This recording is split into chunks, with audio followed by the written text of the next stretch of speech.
technological aid.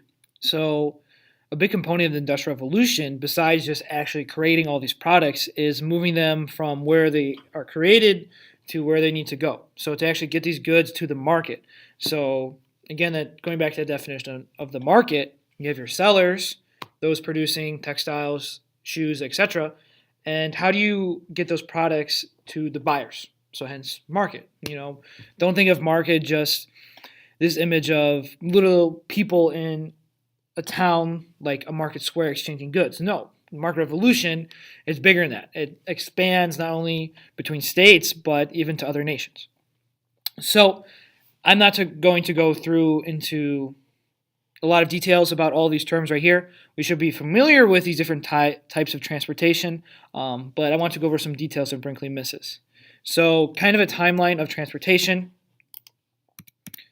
Right here I have a map I'm going to talk about in a second. But before all these different types of transportation, let's say that shoe factory that Aiden Welch was working in Ohio, and that factory wanted to ship their shoes to New York and possibly even Great Britain. So before all these different types of transportation, it was so expensive to move goods. So much so that, let's say, the factories in Columbus and Aiden's company wanted to get shoes all the way to Great Britain. It was actually cheaper to go to the Mississippi River right here, go all the way down to New Orleans, which would be a little below this map, and then get to the Gulf of Mexico and ship that all the way to Great Britain. So you kind of see how important transportation is. So the first mode of transportation were roads. Different name for them would be turnpikes, which I'm going to show you a picture in a second. And then moving beyond that, you have canals and railroads. I'm going to focus on this point real quick before I show you pictures of these types of transportation, because you can't just create these avenues of transportation out of thin air, and you need some type of revenue. So the early modes of transportation use tolls. So if you're driven on a big highway near Chicago, I-94, 294, you have tolls. Some tolls pay $125. There's tolls if you don't have an I-Pass on 88 from the Quad Cities going to Chicago, you have to pay over $3. So even early modes of transportation were paid by tolls. So if Aiden's company was shipping those shoes from Columbus to New York, and along the way they're using one of the roads, they're stopped and they have to pay a certain amount of tolls. Here's a picture of a turnpike. So a turnpike would be the use of stones and other rock-like material to create these roads that was easier to move wagons on. It just made it a lot more easier to move these big wagons with all of these products from city to city, also from coast to coast. Very interesting looking at these two guys right here. What are they doing? First guy, he's probably like, man, I got some, what is this? Like some stale bread for lunch. What the heck am I eating? This guy's like, you got stale bread? I got moldy bread. What the heck? This guy over here is like, you got a lunch? My wife didn't pack me anything. Okay? These jobs are probably very labor intensive, but definitely helped moving goods.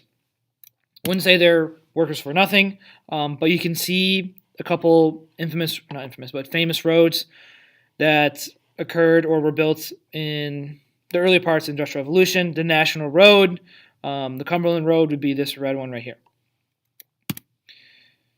Besides that, we have the invention of the steamboat. The Claremont, so the name of the inventor of the steamboat was Fulton. So using steam power is using coal to generate heat and energy to heat up water. And when you heat up water, it turns into steam, and the steam is compressed, and then the steam is released, and it moves different panels that help move the boat. And this was huge because it could help boats move up the Mississippi River. Before this, if you had, your traditional sailboats, you had to go with the flow of the current most of the time. And there wasn't really a lot of wind on the Mississippi River compared to the ocean. So you couldn't really go upriver. And this helped greatly to move products from places like New Orleans to Chicago. Besides that, we clearly have railroads. And as the technology for transportation improves, you kind of see the previous modes of transportation go down. So if you're building this turnpike, man, you're spending 10 years building this dang road, all of a sudden canals built. A canal using a ship is a lot more efficient than using wagons. Same with railroads. It's a lot more efficient to use a railroad than a canal. I do want to point out probably the famous canal would be the Erie Canal, running from New York all the way to Lake Erie. And we're going to come back and talk about the Erie Canal and railroads and how, yeah, that was important to ship goods from one place to another. But I want you to kind of internalize this picture right here. Notice where the railroads are going, especially the early ones in particular, because it's going to come back into play later. Last thing I want to talk about dealing with technology would be advances in communication. Next to the rail lines, you had telegraph lines that extended next to the rails, and this was very important. This is important in delivering goods between different places in the country. So telegraph used Morse code, dots and dashes, electrical current through a wire to communicate with each other.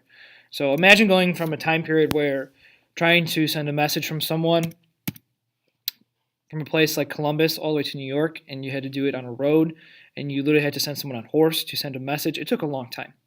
Now with the telegraph, you can instantly press a couple buttons and get a message to another person. And this greatly helped the market revolution because let's imagine this fictional factory again, and they wanted to ship their goods from here to New York, so they probably travel up, a national road to get to Lake Erie, use some steamboats to get through the Erie Canal down to New York. Timing is very important, okay? But timing and production. So New York says, hey, Ains factory, we need 100 boxes of shoes, okay? 100 boxes of shoes are made, and they need them at this time because the ship is coming to New York to get them from the port all the way to Great Britain. So besides just actually moving the goods, communication is just as important.